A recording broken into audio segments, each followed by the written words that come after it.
नमस्कार साथियों, आज देश जी के ट्रिक में आप सभी का स्वागत है। दोस्तों, जैसा कि आपका यूपी पुलिस री एग्जाम की परीक्षा तिथि घोषित हो चुकी है। साथियों, आपका यूपी पुलिस की परीक्षा 23 अगस्त से 31 अगस्त तक होनी है। तो साथियों, इस वीडियो में मैं आपके यूपी पुलिस एग्जाम्स के लिए जीके जीएस का टॉप 50 महत्वपूर्ण प्रश्नों को कराने वाला हूं, जो कि आपके एग्जाम्स के लिए काफी ज्यादा महत्वपूर्ण रहने वाला है।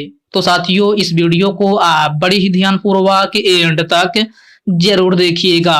तो साथियों, आज का पहला प्रश्न है, भारत में प्रसिद्ध फारसी त्योहार नवरोज की शुरुआत किस शासक ने किया था? ऑप्शन है बलबन, अकबर, इल्तुतमिश और ऑप्शन डी है अशोक। तो साथियों, भारत में प्रसिद्ध फारसी त्योहार नवरोज की शुरुआत बलबन ने किया था। राइट आंसर ऑप्शन ए हो जाएगा बलबन। नेक्स्ट क्वेश्चन है, जावादी और सेवराय पहाड़ियां भारत के किस राज्य में स्थित है? इसका ऑप्शन है आंध्र प्रदेश, कर्नाटक, हिमाचल प्रदेश और ऑप्शन डी है तमिलनाडु। तो साथियों, जावादी और सेवराय पहाड़ियां जो है आपका यह है तमिलनाडु में स्थित है। राइट आंसर ऑप्शन डी हो जाएगा तमिलनाडु में। ओके फ्रेंड्स, नेक्स्ट क्वेश्चन है, निम्नलिखित में से भारतीय संविधान को अंग्रेजी में किसने लिखा था? तो साथियों, भारतीय संविधान को अंग्रेजी में किसने लिखा था? तो साथियों, यह है प्रेम बिहारी नारायण रायजादा ने लिखा था। किसने? प्रेम बिहारी नारायण रायजादा। अर्थात इस प्रश्न का राइट आंसर ऑप्शन ए हो जाएगा।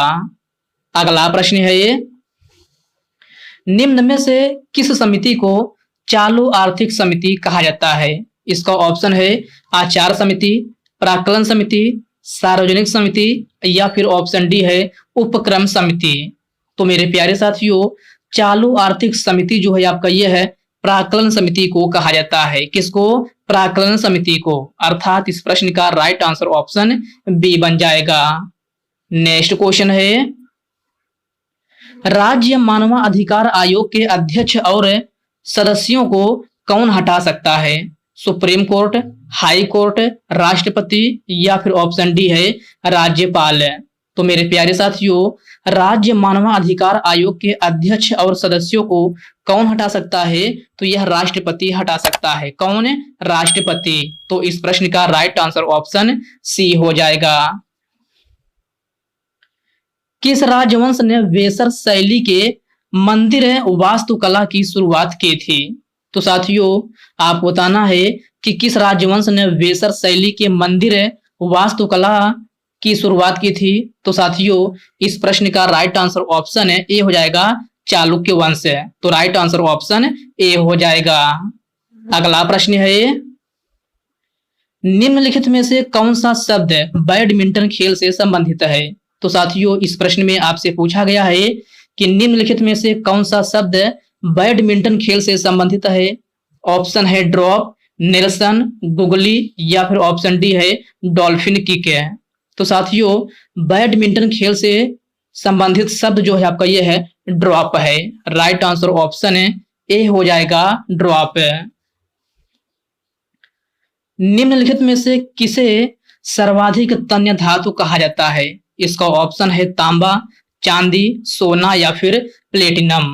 तो साथियों, सर्वाधिक तन्य धातु जो है आपका यह कौन सा है? तो सोना है। राइट आंसर ऑप्शन सी हो जाएगा सोना।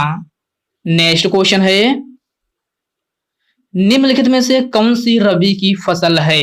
तो प्यारे साथियों, आप बताना है कि निम्नलिखित में से कौन सी रबी की फसल है। इसका ऑप्शन है चावल, गन्ना, मक्का या फिर गेहूं। तो साथियों, रबी की फसल आपसे पूछा गया है, तो रबी फसल के अंतर्गत आपका गेहूं आता है। राइट आंसर ऑप्शन डी हो जाएगा गेहूं। ध्वनि की गुणवत्ता किसके द्वारा निर्धारित की जाती है? तो प्यारे साथियों, आप बताना है कि ध्वनि की गुणवत्ता जो है किसके द्वारा निर्धारित की जाती है। इसका ऑप्शन है आवृत्ति, तरंग दैर्ध्य, आयाम या फिर ऑप्शन डी है तरंग अवधि। तो साथियों, ध्वनि की गुणवत्ता जो है आपका यह है किसके द्वारा निर्धारित की जाती है? तो आवृत्ति के द्वारा निर्धारित की जाती है। किसके द्वारा? आवृत्ति के द्वारा। प्रश्न नंबर 11 का राइट आंसर ऑप्शन ए हो जाएगा। पाल साम्राज्य का संस्थापक कौन था? तो प्यारे साथियों, पाल साम्राज्य का संस्थापक कौन था? शशांक, सिमुक, दंतीदुर्ग या फिर गोपाल? तो साथियों, पाल साम्राज्य का संस्थापक गोपाल था। राइट आंसर ऑप्शन डी हो जाएगा, गोपाल। वर्नाकुलर प्रेस एक्ट किस गवर्नर जनरल द्वारा पारित किया गया था? तो सभी साथी बताएंगे कि वर्नाकुलर प्रेस एक्ट किस गवर्नर जनरल द्वारा पारित किया गया था। इसका ऑप्शन है lord Macaulay, lord Canning, lord Lytton या फिर ऑप्शन डी है विलियम बेंटिक। तो मेरे प्यारे साथियों, वर्नाकुलर प्रेस एक्ट जो है आपका ये है लॉर्ड लिटन के द्वारा पारित किया गया था। किसके द्वारा? लॉर्ड लिटन के द्वारा। प्रश्न नंबर 13 का राइट आंसर ऑप्शन सी बन जाएगा। मिलिंद पन्हु पाठ है किससे संबंधित है? तो साथियों, आपको बताना है कि मिलिंद पन्हु पाठ है किससे संबंधित है। तो साथियों, यह जो है आपका बौद्ध धर्म से संबंधित है। किससे? बौद्ध धर्म से। तो राइट आंसर ऑप्शन डी हो जाएगा। अगला प्रश्न है, भारत के लिए समुद्री मार्ग की खोज निम्नलिखित में से किसने किया था? तो साथियों, आपको बताना है कि भारत के लिए समुद्री मार्ग की खोज निम्नलिखित में से किसने किया था। इसका ऑप्शन है captain cool, Vasco D gamma, Columbus या फिर नेल्सन मंडेला। तो साथियों, भारत के लिए समुद्री मार्ग की खोज जो है आपका ये है वास्को डी गामा ने किया था। किसने? वास्को डी गामा ने। प्रश्न नंबर 15 का करेक्ट आंसर ऑप्शन बी हो जाएगा। ओके फ्रेंड्स, क्लियर है। चलिए बढ़ते हैं नेक्स्ट क्वेश्चन की ओर। नेक्स्ट क्वेश्चन आपसे पूछा गया है, हैंडबॉल खेल के क्षेत्र को क्या कहा जाता है? तो साथियों, हैंडबॉल खेल के क्षेत्र को क्या कहा जाता है? तो कोर्ट कहा जाता है।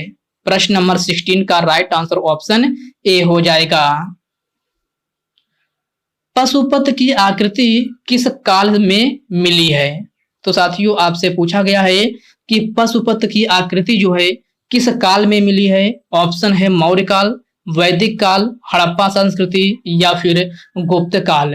तो साथियों, राइट आंसर ऑप्शन सी हो जाएगा, हड़प्पा संस्कृति। राइट आंसर ऑप्शन सी हो जाएगा। पशुपति की आकृति किस काल में मिली थी? तो हड़प्पा संस्कृति में मिली थी। प्रश्न नंबर 17 का करेक्ट आंसर ऑप्शन सी हो जाएगा। निम्न में से कौन एक हवा से फैलने वाली बीमारी है? चेचक, खसरा, हैजा या फिर कोविड-19। तो साथियों, आप सभी को पता है कि हवा से फैलने वाली बीमारी कौन है? तो कोविड-19 है। राइट आंसर ऑप्शन डी हो जाएगा। निम्न में से कौन सा तारा पृथ्वी के सबसे निकट है? तो सभी साथी बताएंगे कि कौन सा तारा पृथ्वी के सबसे निकट है। तो साथियों, पृथ्वी के सबसे निकट तारा कौन सा है? तो साथियों, यह है प्रोक्सिमा सेंचुरी है। राइट आंसर ऑप्शन है सी हो जाएगा, Proxima Centauri. Okay friends, clear है। चलिए बढ़ते हैं नेक्स्ट क्वेश्चन की ओर। नेक्स्ट क्वेश्चन आपसे पूछा गया है, भारत के उपराष्ट्रपति का पद किस देश के संविधान से लिया गया है? Very very most important question है, स्टार मार्क जरूर लगा लीजिएगा। तो साथियों, भारत के उपराष्ट्रपति का पद किस देश के संविधान से लिया गया है? ऑप्शन है अमेरिका, ऑस्ट्रेलिया, कनाडा या फिर ब्रिटेन। तो आपका सही आंसर ऑप्शन ए हो जाएगा, अमेरिका। अमेरिका देश के संविधान से भारत के उपराष्ट्रपति का पद लिया गया है। तो राइट आंसर ऑप्शन ए बन जाएगा। पैरा ओलंपिक में स्वर्ण पदक जीतने वाले पहले भारतीय कौन हैं? तो साथियों, पैरा ओलंपिक में स्वर्ण पदक जीतने वाले पहले भारतीय कौन हैं? तो मरियप्पन थंगावेलु हैं। कौन है? मरियप्पन थंगावेलु। प्रश्न नंबर 22 का राइट आंसर ऑप्शन डी हो जाएगा। नाट्य शास्त्र के लेखक कौन हैं? तो वेरी इजी क्वेश्चन है, आप सभी को पता ही होगा। नाट्य शास्त्र के लेखक कौन हैं? तो साथियों, नाट्य शास्त्र के लेखक जो है आपका ये है भरत मुनि है। कौन है? भरत मुनि। राइट आंसर ऑप्शन सी हो जाएगा। अंतरराज्यीय परिषद मंत्रालय के अंतर्गत कौन आता है? तो साथियों, इसमें आपसे पूछा गया है कि अंतरराज्यीय परिषद मंत्रालय के अंतर्गत कौन आता है। ऑप्शन है गृह मंत्रालय, वित्त मंत्रालय, कार्मिक मंत्रालय या फिर ऑप्शन डी है अल्पसंख्यक मंत्रालय। तो साथियों, इसका राइट आंसर ऑप्शन ए हो जाएगा, अंतरराज्यीय परिषद मंत्रालय के अंतर्गत जो है आपका गृह मंत्रालय आता है। तो राइट आंसर ऑप्शन है ए हो जाएगा, गृह मंत्रालय। ओके फ्रेंड्स, इसको आप अच्छे से जरूर याद रखिएगा। चलिए बढ़ते हैं नेक्स्ट क्वेश्चन की ओर। नेक्स्ट क्वेश्चन आपसे पूछा गया है, थाल घाट दर्रा मुंबई और किस शहर को जोड़ता है? सूरत, नासिक, पुणे या फिर जयपुर? तो साथियों थाल घाट दर्रा जो है आपका ये है मुंबई और नासिक को जोड़ता है। किसको? मुंबई और नासिक को। तो प्रश्न नंबर 26 का राइट आंसर ऑप्शन बी हो जाएगा। निम्नलिखित में से कौन क्रिकेट विश्व कप से संबंधित नहीं है? तो साथियों ध्यान रखिएगा, नहीं शब्द लगा है। आपसे पूछा गया है कि निम्नलिखित में से कौन क्रिकेट विश्व कप से संबंधित नहीं है?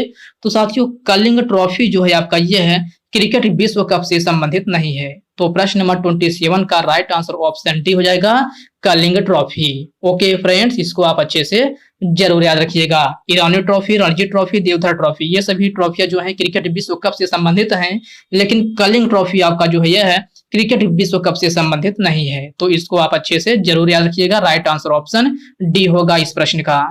अगला प्रश्न है, भारत, बेल्जियम और स्पेन में किस प्रकार की संघीय अभ्यास का उपयोग किया जाता है? तो सभी साथी बताएंगे कि भारत, बेल्जियम और स्पेन में किस प्रकार के संघीय अभ्यास का उपयोग किया जाता है? तो साथियों इस प्रश्न का राइट आंसर ऑप्शन बी हो जाएगा, संघीय रूप से प्रशासित विधि। प्रश्न नंबर 29 का राइट आंसर ऑप्शन बी बन जाएगा। नेक्स्ट क्वेश्चन है, पाटलिपुत्र की नींव निम्न में से किसने रखा था? उदयन, अशोक, चंद्रगुप्त मौर्य या फिर दशरथ है? तो साथियों पाटलिपुत्र की नींव किसने रखा था? तो साथियों पाटलिपुत्र की नींव उदयन के द्वारा रखा गया था। राइट आंसर ऑप्शन ए हो जाएगा, Udayan. Okay friends, next question है, भारत की आकस्मिक निधि किस अनुच्छेद के तहत आती है? इसका ऑप्शन है अनुच्छेद 263, अनुच्छेद 280, अनुच्छेद 266 या फिर ऑप्शन डी है अनुच्छेद 267 है। तो मेरे प्यारे साथियों भारत की आकस्मिक निधि किस अनुच्छेद के तहत आती है? तो यह अनुच्छेद 267 के तहत आती है। राइट आंसर ऑप्शन डी हो जाएगा, अनुच्छेद 267 है। ओके फ्रेंड्स, क्लियर है। चलिए बढ़ते हैं नेक्स्ट क्वेश्चन की ओर। नेक्स्ट क्वेश्चन आपसे पूछा गया है, नाइजर और जिम्बाब्वे निम्न में से किस महाद्वीप में है? यूरोप महाद्वीप, एशिया महाद्वीप, उत्तर अमेरिका महाद्वीप या फिर ऑप्शन डी है अफ्रीका महाद्वीप है। तो मेरे प्यारे साथियों नाइजर और जिम्बाब्वे जो है आपका यह है अफ्रीका महाद्वीप में स्थित है। राइट आंसर ऑप्शन है डी हो जाएगा, अफ्रीका महाद्वीप है। तो प्रश्न नंबर 32 का राइट आंसर ऑप्शन डी बन जाएगा। निम्नलिखित में से अंतिम मौर्य राजा कौन था? तो आपको अंतिम मौर्य राजा बताना है कौन था। कुणाल, दशरथ, पुष्यमित्र या फिर बृहद्रथ है। तो साथियों अंतिम मौर्य राजा आपसे पूछा गया है, तो अंतिम मौर्य राजा कौन था? तो बृहद्रथ था। राइट आंसर ऑप्शन डी हो जाएगा, बृहद्रथ है। निम्नलिखित में से कौन एक नदी बंदरगाह है? तो साथियों आपको बताना है कि निम्नलिखित में से कौन एक नदी बंदरगाह है। चेन्नई, कोलकाता, हल्दिया या फिर एन्नोर है। तो आपका सही आंसर ऑप्शन है बी हो जाएगा, Kolkata. Right answer option B हो जाएगा। मधुबनी चित्रकला निम्न में से किस राज्य में प्रचलित है? बिहार, केरल, राजस्थान या फिर तमिलनाडु? तो साथियों मधुबनी चित्रकला आपसे पूछा गया है कि किस राज्य में प्रचलित है, तो यह आपका बिहार में प्रचलित है। राइट आंसर ऑप्शन ए हो जाएगा, बिहार में। अनेक आवृत्तियों के मिश्रण से उत्पन्न ध्वनि को क्या कहा जाता है? नाद, शोर, आवाज या फिर कोई नहीं? साथियों इस क्वेश्चन थोड़ा सा कंफ्यूजन हो सकता है, लेकिन आपको ध्यान से क्वेश्चन को पढ़ना है कि अनेक आवृत्तियों के मिश्रण से उत्पन्न ध्वनि को क्या कहा जाता है? तो आवाज कहा जाता है। क्या? आवाज अर्थात साउंड। तो राइट आंसर ऑप्शन सी हो जाएगा। निम्न में से सबसे लंबी तट रेखा वाला महासागर कौन सा है? तो आपको बताना है कि सबसे लंबी तट रेखा वाला महासागर कौन सा है। हिंद महासागर, आर्कटिक महासागर, भूमध्य सागर या फिर ऑप्शन डी है अटलांटिक महासागर। तो साथियों सबसे लंबी तट रेखा वाला महासागर जो है आपका ये है अटलांटिक महासागर है। राइट आंसर ऑप्शन डी हो जाएगा, अटलांटिक महासागर है। ओके फ्रेंड्स, क्लियर है। चलिए बढ़ते हैं नेक्स्ट क्वेश्चन की ओर। नेक्स्ट क्वेश्चन आपसे पूछा गया है, जनगणना 2011 के अनुसार भारत में शहरी जनसंख्या प्रतिशत कितना है। आपसे शहरी जनसंख्या प्रतिशत पूछा गया है, तो क्वेश्चन को ध्यान से पढ़िएगा। तो जनगणना 2011 के अनुसार भारत में शहरी जनसंख्या प्रतिशत जो है आपका 31.16% है। कितना? 31.16% है। प्रश्न नंबर 39 का करेक्ट आंसर ऑप्शन बी बन जाएगा। केंद्रीय प्रशासनिक न्यायाधिकरण किस मंत्रालय के अधीन आता है। तो सभी साथी बताएंगे कि केंद्रीय प्रशासनिक न्यायाधिकरण किस मंत्रालय के अधीन आता है। ऑप्शन है कार्मिक मंत्रालय, गृह मंत्रालय, उद्योग मंत्रालय या फिर अल्पसंख्यक मंत्रालय। तो आपका सही आंसर ऑप्शन जो है ए हो जाएगा, कार्मिक मंत्रालय। ओके फ्रेंड्स, इसको आप अच्छे से जरूर याद रखिएगा। प्रश्न नंबर 40 का राइट आंसर ऑप्शन ए हो जाएगा। अगला प्रश्न है, पुरानी जलोढ़ मिट्टी को अन्य किस नाम से जाना जाता है। रेगुर, भाबर, खादर या फिर बांगर। तो पुरानी जलोढ़ मिट्टी को किस नाम से जाना जाता है, तो बांगर के नाम से जाना जाता है। राइट आंसर ऑप्शन डी हो जाएगा, बांगर। अगला प्रश्न है, डोलू कुनीथा किस राज्य का एक प्रसिद्ध लोक संगीत परंपरा है। तो साथियों आपसे पूछा गया है कि डोलू कुनीथा किस राज्य का एक प्रसिद्ध लोक संगीत परंपरा है। इसको ऑप्शन दिया गया है कर्नाटक, केरल, आंध्र प्रदेश या फिर राजस्थान। तो साथियों इस प्रश्न का सही आंसर ऑप्शन ए हो जाएगा, कर्नाटक। क्या होगा सही आंसर? तो कर्नाटक होगा। डोली कुनीथा किस राज्य का प्रसिद्ध लोक संगीत है, तो कर्नाटक का है। राइट आंसर ऑप्शन ए हो जाएगा। अगला प्रश्न है, राष्ट्रीय मानवाधिकार आयोग की स्थापना किस वर्ष में हुई थी। ऑप्शन है 1995 में, 1997 में, 1989 या फिर 1993। तो प्यारे साथियों राष्ट्रीय मानवाधिकार आयोग की स्थापना जो है आपका 1993 ईस्वी में हुई थी। राइट आंसर ऑप्शन डी हो जाएगा, 1993 में। भारतीय योजना के वास्तुकार के रूप में किसे जाना जाता है। आपसे पूछा गया है भारतीय योजना के वास्तुकार के रूप में किसे जाना जाता है। सरदार वल्लभ भाई पटेल, महात्मा गांधी, जवाहरलाल नेहरू या फिर ऑप्शन डी है पीसी मोहनोबिस। तो साथियों भारतीय योजना के वास्तुकार के रूप में किसे जाना जाता है, तो पीसी मोहनोबिस इसका सही आंसर होगा। राइट आंसर ऑप्शन डी होगा। अगला प्रश्न है, महात्मा गांधी राष्ट्रीय रोजगार गारंटी योजना की शुरुआत किस वर्ष हुई थी। 2000 में, 2005 में, 2002 में या फिर 2010 में। तो प्यारे साथियों महात्मा गांधी राष्ट्रीय रोजगार गारंटी योजना की शुरुआत जो है आपका 2005 ईस्वी में हुई थी। राइट आंसर ऑप्शन बी हो जाएगा, 2005 में। सिकंदर ने भारत पर आक्रमण कब किया था। 326 ईसा पूर्व में, 326 ईस्वी में, 550 ईसा पूर्व में या फिर 550 ईस्वी में। तो साथियों आपको बताना है कि सिकंदर ने भारत पर आक्रमण कब किया था, तो यह 326 ईसा पूर्व में किया था। कब? 326 ईसा पूर्व में। प्रश्न नंबर 47 का राइट आंसर ऑप्शन ए हो जाएगा। अगला प्रश्न है ये, किस विधेयक के बिना सरकार भारत के संचित निधि से पैसा निकाल सकती है। तो साथियों आपसे पूछा गया है कि किस विधेयक के बिना सरकार भारत जो है संचित निधि से पैसा निकाल सकती है। इसका ऑप्शन है धन विधेयक, वित्तीय विधेयक, विनियोग विधेयक या फिर ऑप्शन डी दिया गया है सामान्य विधेयक। तो साथियों किस विधेयक के बिना सरकार भारत के संचित निधि से पैसा निकाल सकती है, तो आपका करेक्ट आंसर ऑप्शन सी हो जाएगा, विनियोग विधेयक। ओके फ्रेंड्स याद रखना प्रश्न नंबर 48 का करेक्ट आंसर ऑप्शन सी हो जाएगा, विनियोग विधेयक। ओके फ्रेंड्स, तो साथियों ये रहे आज के आपके क्वेश्चन। तो साथियों आज की इस वीडियो में मैंने आपको पूरे 48 क्वेश्चन करा दिया है। तो साथियों यह वीडियो आप कैसे लगी आप कमेंट बॉक्स में कमेंट करके अपना फीडबैक जरूर दीजिएगा। और साथियों यह वीडियो आपके लिए थोड़ा हेल्पफुल लगा हो तो इस वीडियो को लाइक कर दीजिए, अपने साथियों के साथ शेयर कीजिए। फ्रेंड्स अभी तक आप चैनल को सब्सक्राइब नहीं किए हैं तो आप जो है चैनल को सब्सक्राइब करके बेल आइकन को जरूर से जरूर प्रेस कर लीजिएगा। तो चलिए साथियों इसी के साथ हम मिलते हैं किसी नेक्स्ट वीडियो में, तब तक के लिए जय हिंद दोस्तों।